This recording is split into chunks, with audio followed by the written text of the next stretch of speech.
Không gì đít mẹ nó chưa nó có đít bún. Anh em ba tử.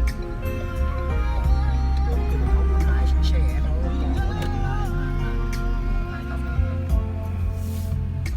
Anh thì không. Anh đít xe xuống đây. Em xuống ấy.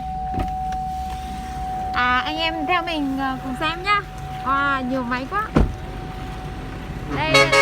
Đây là bình nén khí. Đây là bình nén khí nhá. Đây. Anh em qua đây cùng xem gian hàng của mình.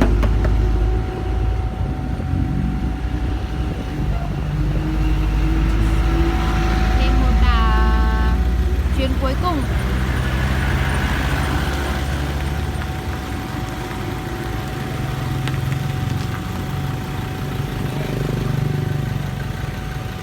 Đây mình đang tiến lại gần cái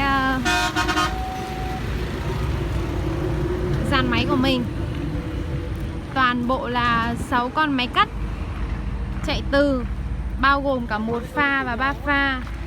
Còn đây là những hoa hậu thay dâu nhanh, 6 con rất là đẹp. Đây ạ, đây là máy cắt. Toàn bộ sẽ được chuyển vào cơ sở 2 tại thành phố Đà Nẵng.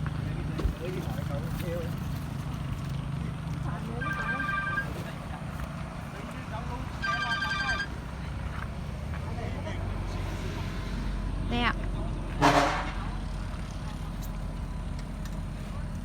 Wow, rất là kinh điển.